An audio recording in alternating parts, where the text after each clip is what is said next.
meant to record even that previous discussion of extra class. Oh, sorry about that. Okay. So let me say this now that the recording has started.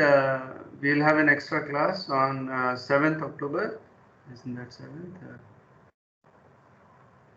Yes, 7th October. We will not have classes on 4th and 6th. We'll have a discussion of the midsem on the 5th, and we'll have an extra class on the 7th of October at 12 p.m. Okay. Okay. So this is since recording has just started, so you have a population of size n, k are successes. You choose a random sample of size small n, and the number of successes is the hypergeometric random variable with these parameters, and we will denote it as hypergeom n k n. Okay, so there is a slight difference in there's a slight issue with terminology. So for some people, these first two parameters are the number of successes and failures instead of total and successes. Okay, but we will use this convention. Okay, first parameter is the total size. Second parameter is the number of successes in that size. So so n and capital K will be less than.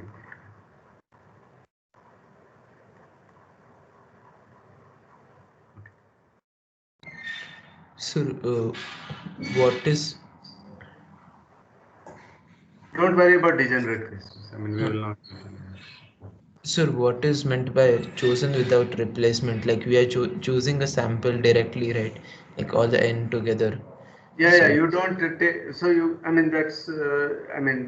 There are two ways of thinking about it. The first way is that you just put your hand in and take n out, or you can take them one at a time. But when you take them one at a time, you do not put them back. So it's like that earn thing that I discussed. Okay, so let me tell you what the PMF is. So the PMF is P of I, which is the probability of x equal to I. So what? So if x is equal to I, that means you choose I among the k.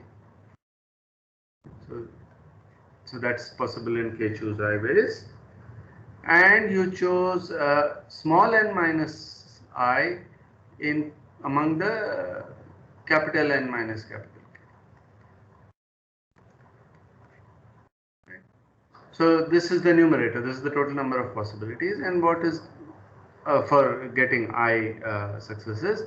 What is the total number? Well, it's n choose small n.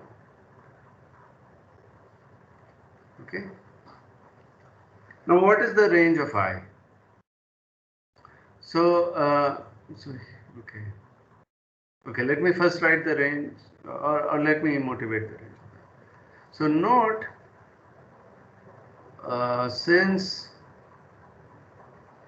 the binomial coefficient n choose, let's say a choose b is 0 or equal to 0 for b greater than a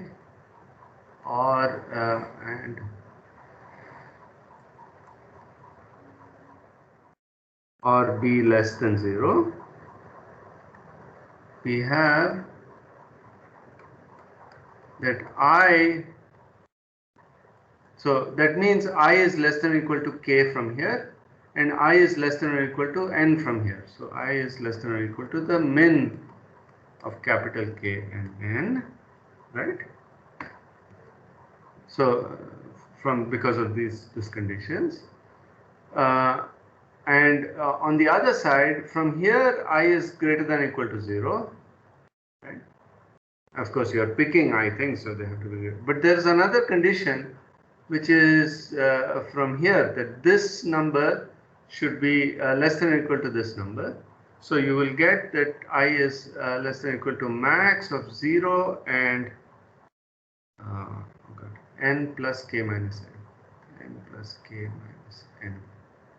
Okay, let me not do that.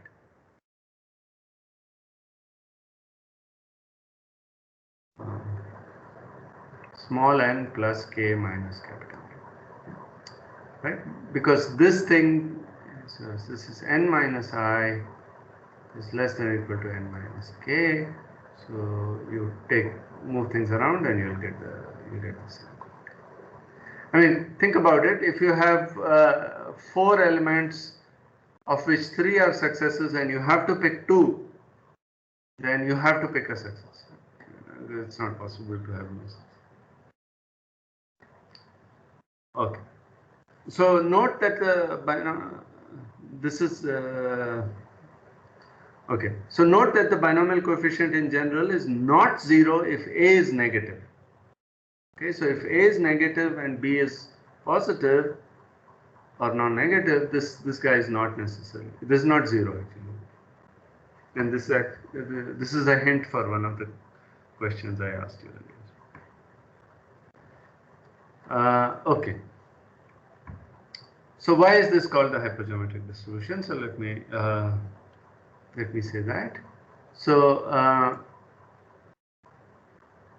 so why is this? So why is this a PMF? That will answer this question. So note that sigma sum over I, k choose I, n minus k choose n minus I is equal to n choose n. Why is this the case? I mean, there are many ways to see this. One way is bijectively. So suppose you have capital, I mean, this is one exact way to see this.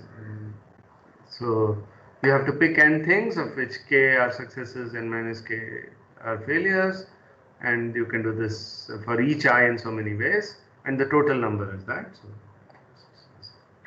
this is known. This is a special case of what is called the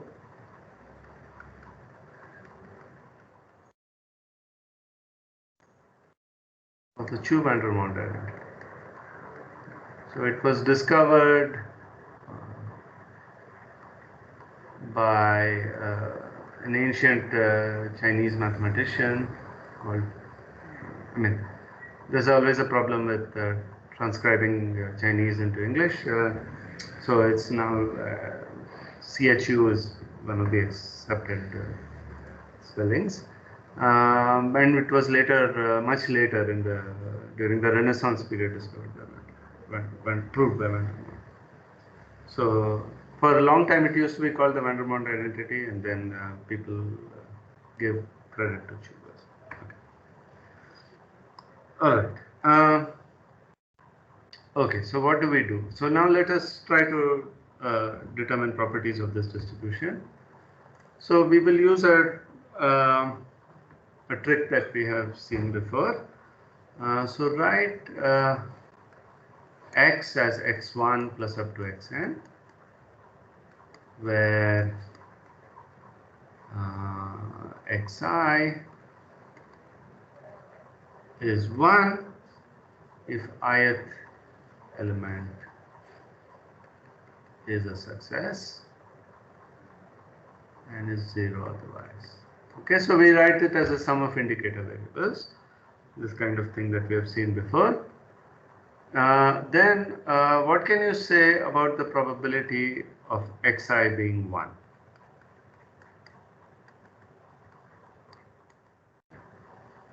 Anybody?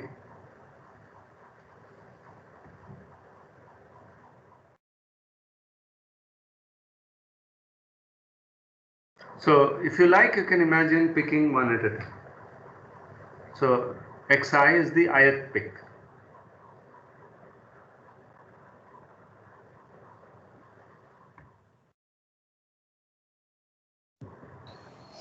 So it will be equal to p1 only.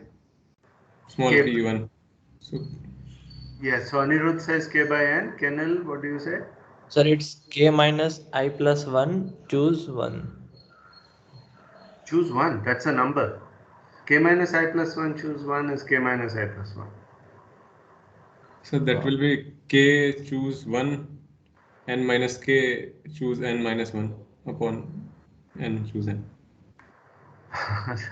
Right, which is what you said earlier. Yeah. So k minus. So if you.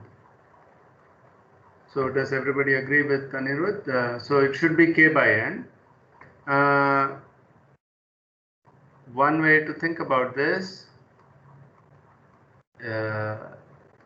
is that the ith element is equally likely to be any of the n elements.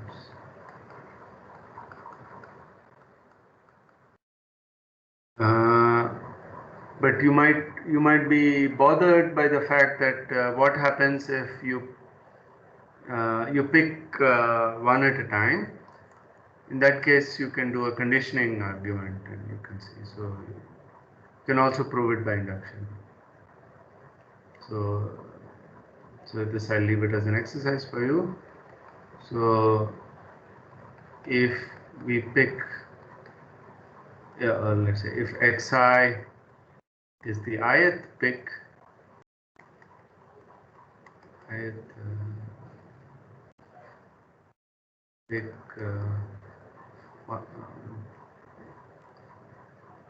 let's say I have chosen one at a time.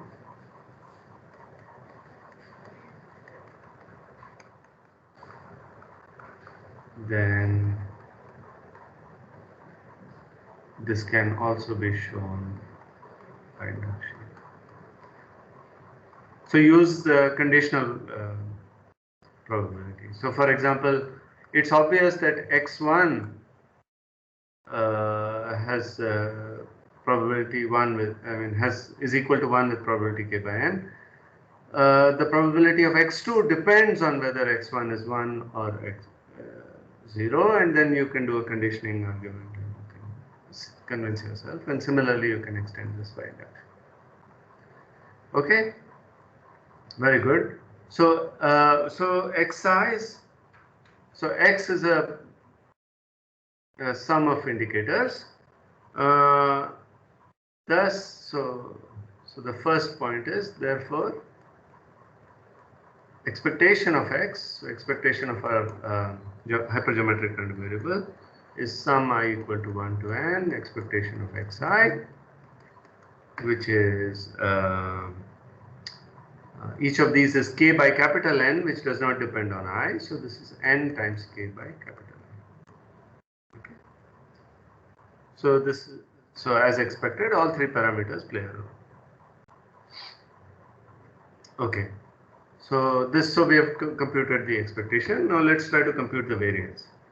So what is the probability that xi equal to 1 and xj equal to 1? So let's suppose I is less than j, it doesn't matter. So this you can write as the probability that I equal to j equal to 1 given xi equal to 1 times the probability that xi equal to 1. Right? This is just using the basic definition of conditional probability. Now if xi were 1, so I is less than j, and then you want to take see the probability that xj is 1. Well,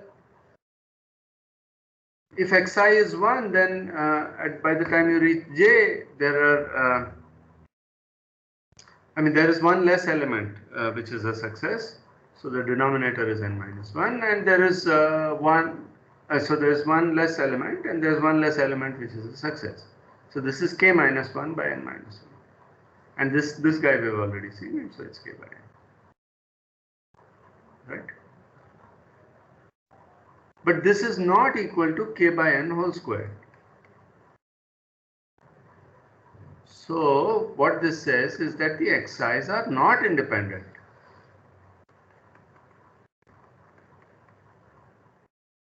Okay, is this point clear? So to compute the variance of x, I cannot just say variance of x is sigma variance of xi, just like I've done for the expectation. That has happened in many cases in the past, but not here. Okay? Sir, Yes? I don't get the thing that denominator is n minus 1. So think of this serially. If you like, take x1 and x2. So what's the probability that x2 is 1 given x1 is 1?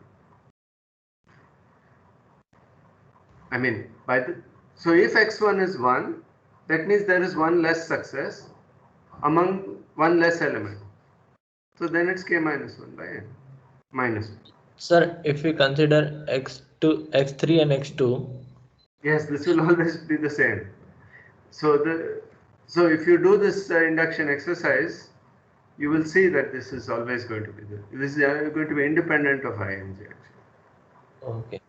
But you can think about this more conceptually. If you have picked one element already, which is a success, then you are left with n minus 1 elements, of which k minus 1 are successes.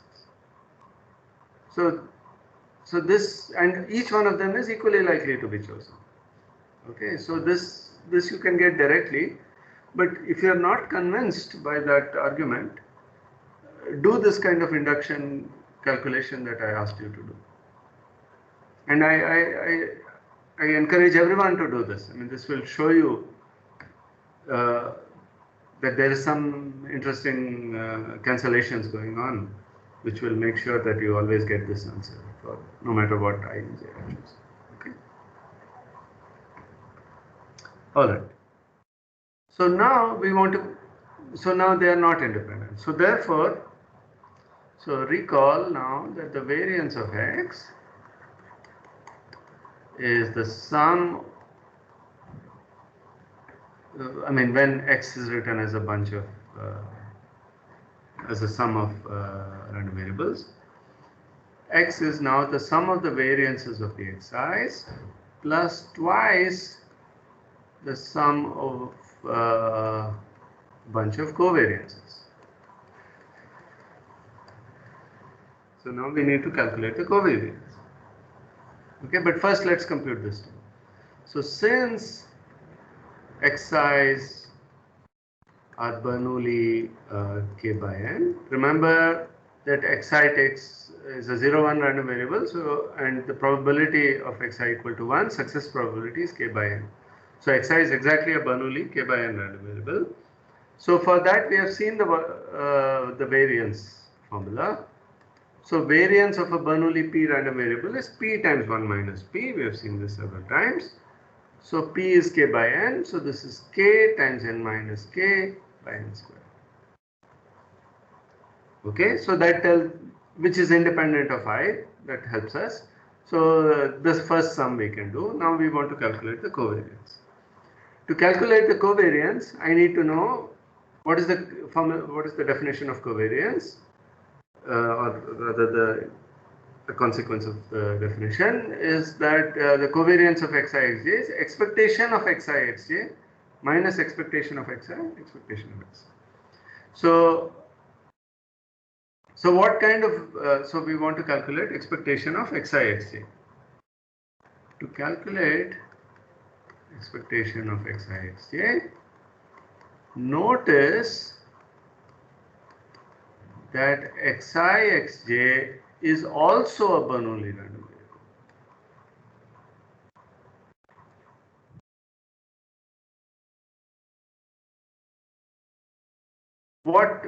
What kind of values can xi xj take when both xi and xj take 0, 1? Either both are 0 or 1 is 0, 1 is 1. In both cases it's 0, or both are 1, in which case it's 1. So this is actually a Bernoulli random variable. And what is the p? So what is the value of p for this Bernoulli random variable? K minus 1 by n minus 1 multiplied by k by n. That's correct. Yes.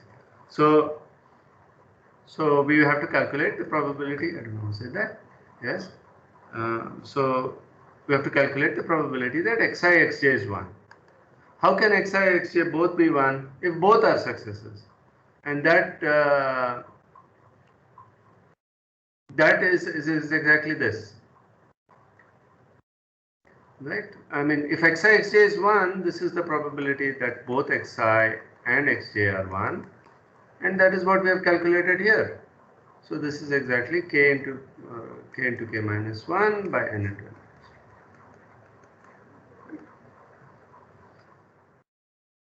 And this is also, because it's a Bernoulli random variable, this is also equal to expectation of xi xj because they are Bernoulli. So covariance of xi xj is expectation of xi xj, which is this k into k minus 1 by n into n minus 1, minus expectation of xi times expectation of xj, which is k by n whole square. And now if you sort of take a factor of k by n outside, then you will get k minus 1 into n minus n minus 1 into k by n into n minus 1. And this kn will cancel from both sides, and so you will get minus n plus k over here. So with a minus sign, it's k into n minus k by n squared into n minus 1, which is less than 0. So it's a negative quantity. Why do you think it's negative? So that means xi and xj are negatively correlated. Why So are they? because if we choose one of the successes, the chance of choosing another successes gets reduced. Yes, essentially yes. Because the successes are fixed. No, it's not that. It's because k minus 1 by n minus 1 is less than k by n. It's not, number of successes is not fixed, k is going down. But k minus 1 by n minus 1 is less than k by n, if k is less than. Okay, that's it. Which is exactly this one. Right. So therefore, now I now have this sum over here. So now I can compute the variance. So variance of x. First term, let's see. So variance of each xi is this, and there are n of them. So I get small n times k into n minus k by n squared, right? Minus twice. So notice that this is also independent of I and j, right? So I just have to see how many terms there are. There are n choose too many terms, right? Because I and j are distinct. So I have an n choose 2 over here, small n choose 2, and times this. I mean, it would have been plus, but now because of the negative sign, it's a minus. And I have k n minus k by n squared n minus 1. That's an n. Okay. And now we can simplify. Lots of factors are common. The 2 cancels from here. So there is an n common, there's a k common, n minus k common, divided by n squared common. The first term is n, first term is 1. I've absorbed everything from here. Here I have a factor of n minus 1. The other 2 are absorbed. Here the n squared is absorbed, so it's this. Okay, so we get a formula for the variance. The moment generating function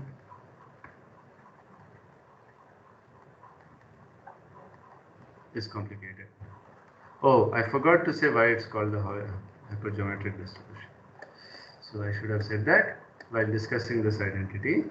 So this identity comes about while in the so-called Gaussian hypergeometric function, which arises as a special value of the Gaussian hypergeometric function. If you don't know what it is, that's perfectly fine. I don't intend to discuss it. It's a, if you do know, then it's a, what is in modern terminology called 2f1 hypergeometric. And the moment generating function is also a Gaussian or 2f1 hypergeometric function. But it's complicated and it doesn't give any particular insight. So I'm not going to compute it. So let's do one example. Excuse me. Yes. Sir, since I was less than j, why would it be 2 times nc2 into 2 is outside. Yes, sir. Like, why would it be nc2? Wouldn't it be like partitioned into? No, you're choosing two numbers from 1 through n. You're calling the smaller one I and the larger one j. And there's a unique way of doing it. Okay. Yes, sir. Yes, sir. So let's do this example. So suppose a shipment of 100 transistors contains 20 defective ones,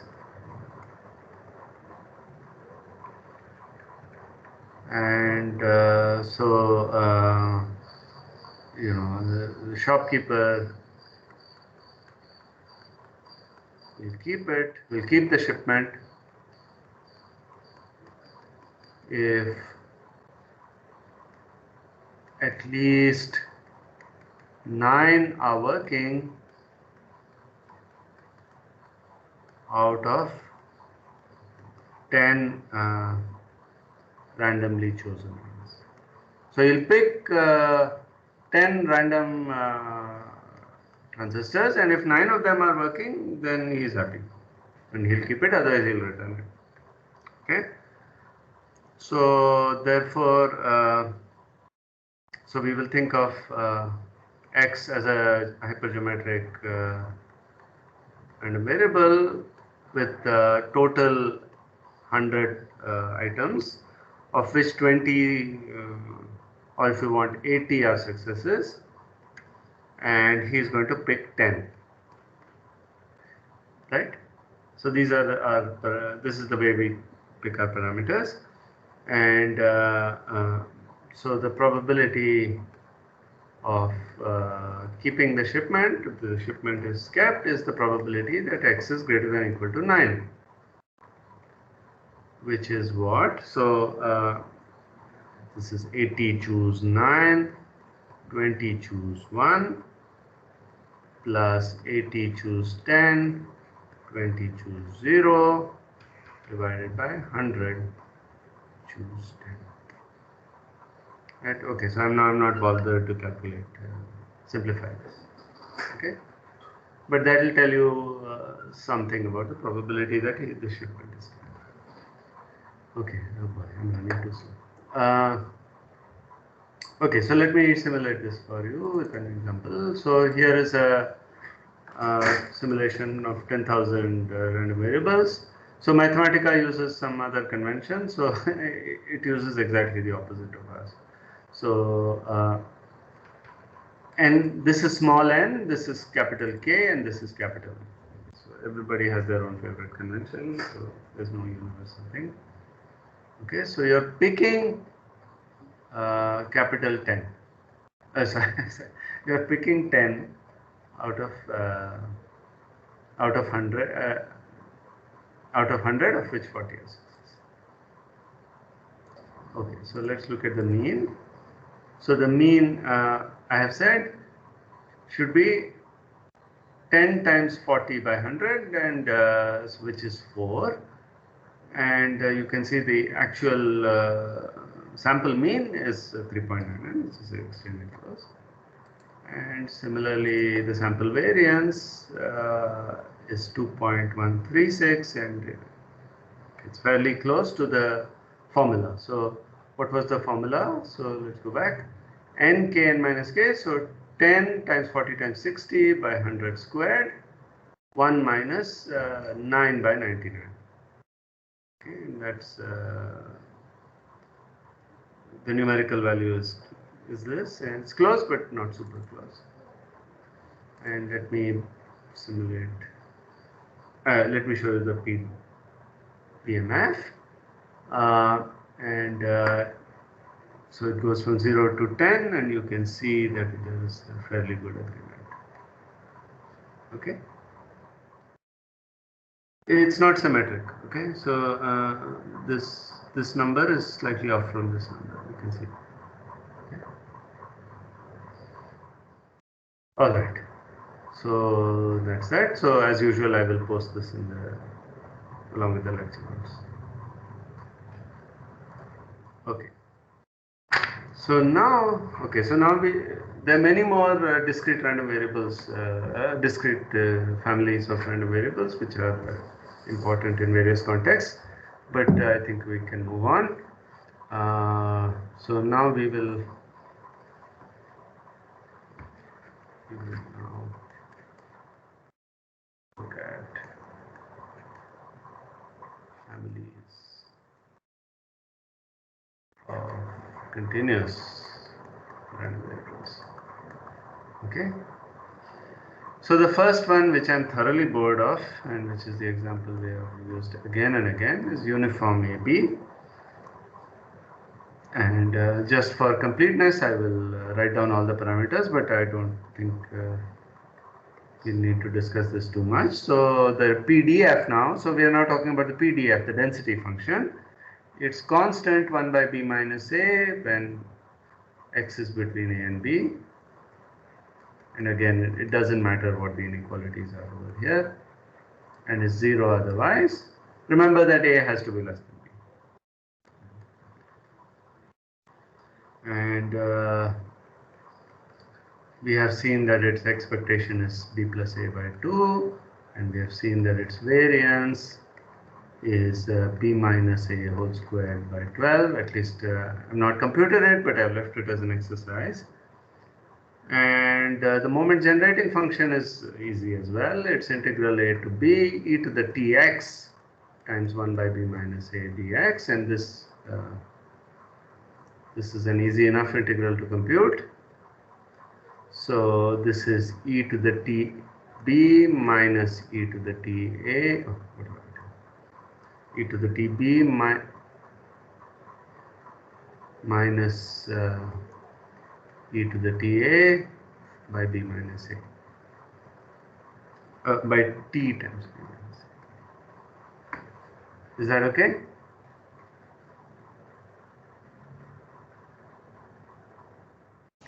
Yes, sir. No, this is wrong. So good, someone fell for it. So this only, you see there's a problem here at 0. So you have to, this formula only works for t not equal to 0. So for t equal to 0, it's 1. You take the limit. You can use L'Hopital's rule. Mathematicians hate it, but it's often useful. Okay. This can be generalized to random vectors. This is a distribution that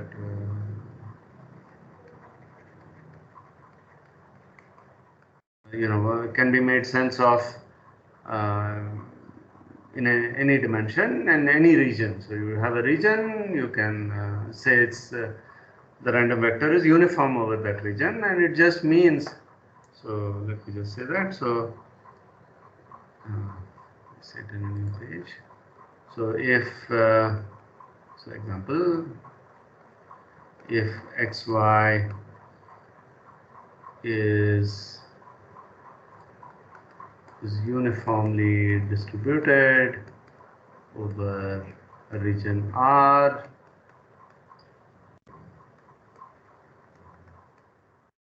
in R2, then this means that the joint density fxy is 1 by area of R if xy belongs to R and is 0 otherwise. Okay, so it makes eminent sense. Of course, I mean your area has to be finite and so on. Okay. So as I said, we have done many examples, including Buffon's needle problem, for example. So I'm not going to go through it anymore. So now I'm going to go through probably one of the most important distributions in all of probability. So without further ado, a random variable x is said to be normally distributed. You can see that the word itself, normal or Gaussian, the word itself tells you how ubiquitous this is, with parameters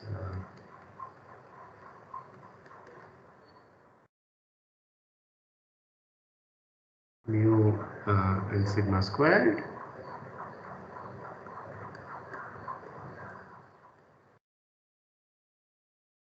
Denoted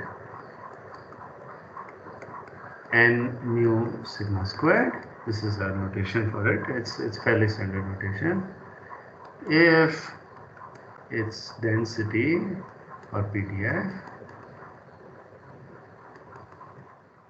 f of x is 1 by sigma root 2 pi e to the minus x minus mu whole squared by 2 sigma squared for all x and r. Okay, so this distribution is defined for all r, and as you might know, so if here is mu, this is the famous bell-shaped curve.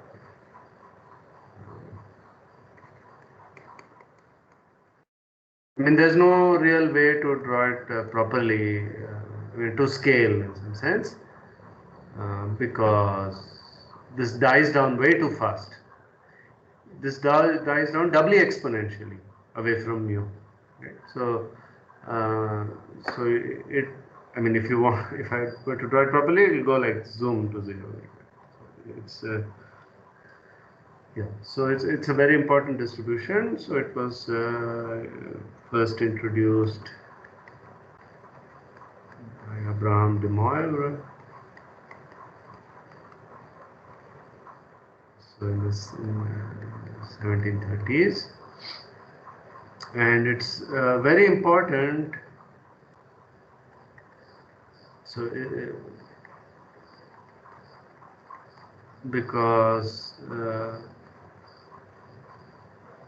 many random phenomena look like this, have this distribution.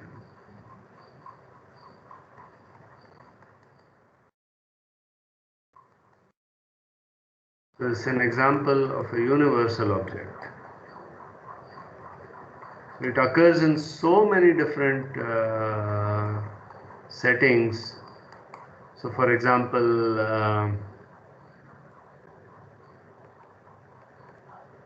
height measurements of students in this class, for example,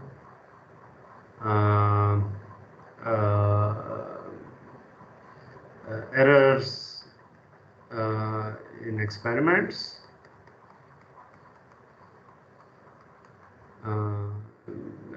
stock markets, and so on. I mean, this is so universal that that's why it's called the normal distribution. I mean, it's the distribution you expect without if there is nothing told to you in some sense. It's important for us, important of course in statistics, and it's important in probability because of something called the central limit theorem. And you will see the power of this distribution when we go through this. So this we'll see in the next chapter after the midsum. Okay. So let me compute its expectation. So to compute the expectation of x, I'll do something which seems silly. So I'll add and subtract mu. I mean, these are, that's okay, and linearity of expectation. So this is mu plus expectation of x minus mu. This is mu plus, what is the formula for expectation? I have sigma root 2 pi outside, and now I'm integrating x minus mu e to the minus x minus mu whole squared by 2 sigma squared dx. Remember, if I don't write the limits, the integral is over all r. What is this? Can someone tell me?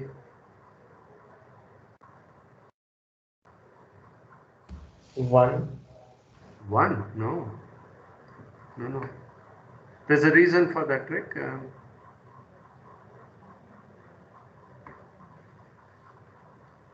So let me give you a hint. So set y equal to x minus mu.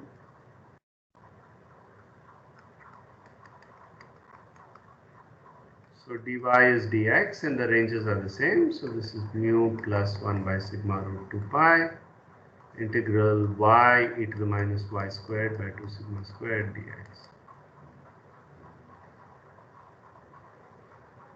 Now do you see? So this is minus sigma square of d by, No. You're forgetting elementary. Does it help if I put a minus infinity to infinity? Suppose I put this minus a to a. What is this? So this would be 0 then, because it's an odd function. Yes. So it's actually. This does not converge, is it? Oh, this very much converges. You know, this dies doubly exponentially. Since this converges, this is 0. Sir, if I remember correctly, you also showed one example before. That's right. But this converges fast enough. That's right. So this is 0. So because it is odd and rapidly decaying. So the integral from 0 to infinity is finite. So once that is the case, then there is no problem. So this is it. So the first parameter in the distribution is the mean. Okay. Now let's compute the variance, and you can maybe, if you watch detective movies or read detective books, you probably can guess the answer already. Even otherwise, of course. So variance by definition is the expectation of x minus mu whole squared. Instead of writing expectation of x squared minus mu squared, I'm going to use this because it's going to be easy to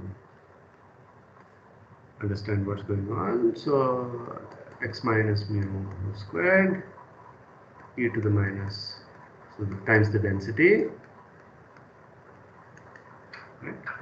And now I'm going to set y equal to x minus mu by sigma.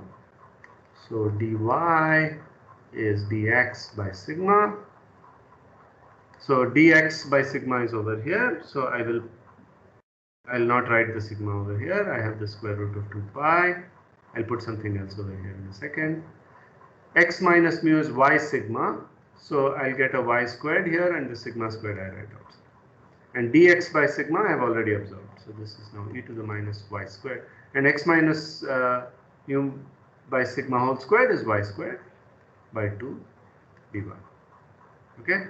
So this sigma is absorbed into the dy, and this sigma squared comes from the y squared.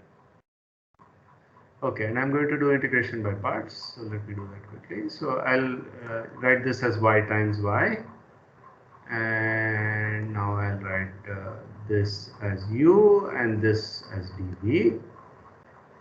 And this I can integrate. Actually, this thing can be exactly integrated because by the what is it called?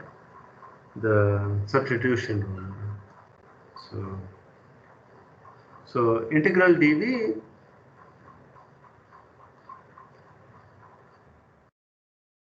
so note that integral dv is integral y to the minus y squared by 2 dy is just, so if I differentiate this, I'll get minus y. So this is minus e to the minus y squared by 2.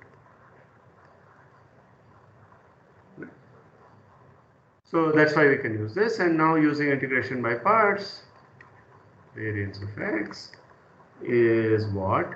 So I'll take out the sigma squared by square root 2 pi outside. Okay, it's just pesky. So first I get a u times v.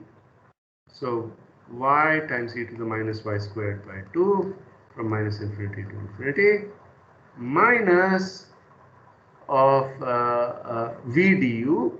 So v is minus e to the minus y squared by 2. Du is just dy because u is y.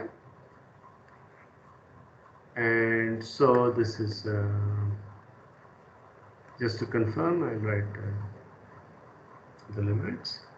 I don't want you to think this is an indefinite integral. So this guy dies down at plus and minus infinity. So that's a big fat 0. And you know, this dominates the y. So don't worry that the y is going to infinity. The exponential dominates over all polynomials. So that's, if you want, you know, you can write this as a limit and use L'Hopital's rule again. Plus the integral from minus infinity to infinity e to the minus y squared by 2 dy. And so this is sigma squared by square root of 2 pi, that's 0 I'm not writing, times this integral which you might have seen is square root of 2 pi. And this is the same integral that that ensures that this is a proper honest density. Okay, so that cancels, and so this is sigma squared. So this tells you immediately that the parameters for the way this is written this way is that you can immediately read off the mean and the variance. Okay.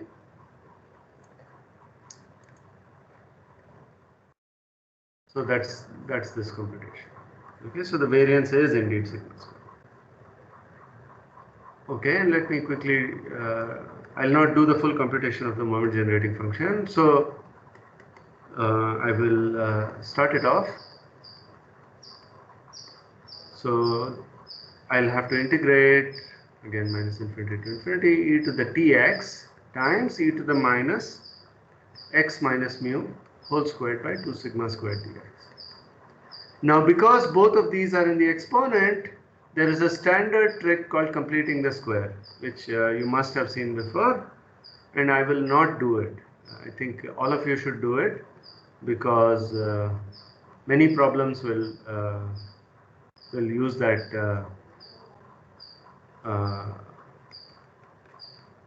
that trick. And you know, make sure to check everything carefully. I mean, so it's very easy to make mistakes. So use the trick of completing the square.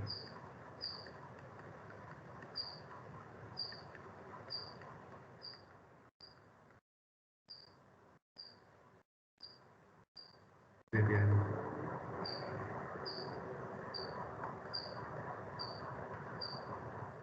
Okay, so you use that trick and you should get this. So you essentially reduce this to a standard density after some change of variables, absorbing this over here, and you will get some extra factors that will come outside, and that will be exactly this. Okay.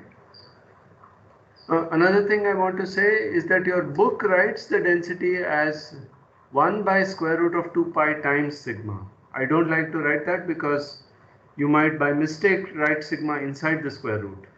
Okay, I don't want you to do that. So sigma is not inside the square root, so I think it's better to write it this way. And remember, sigma is not the variance. Sigma is the standard deviation. Sigma squared is the variance. Okay. So I think I'm running out of time. So let me just show you some simulations. So uniform also. Oh, okay. So let me show you both the simulations and I'll end. We'll do some examples of this in the next class. So now I'm simulating a uniform 0-10 random variable. Where is it? Okay, I'm simulating a uniform random variable from 0 to 10. Just for a change, tired of seeing 0, 1. If so, let's compute the mean. So the mean should be 5. Here it is, the average of 0 and 10, and the variance should be so b minus a, so 10, b minus a whole squared by 12, so that is 8.33, and this number is very close. And now this is not a PMF, this is a PDF, so that was a mistake. So now you can see that this should be uniform, and it's kind of uniform. Okay, so I should do it from 0 to 10. For some reason this prefers to have it in the corner. Yeah, okay, whatever. But you can see that it's close enough. But it's not exact, of course. And let me end with the normal. So I'm simulating a normal random variable with mean 10. Unfortunately, Mathematica uses in the parameters sigma instead of sigma squared. So this is actually the standard deviation. Okay, so these are these 10,000 samples.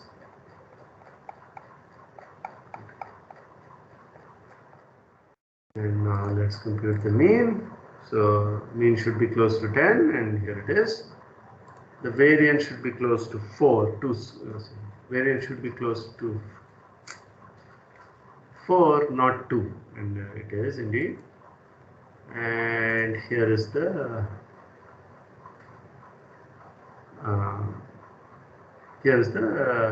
PDF. So you can see the bell-shaped curve.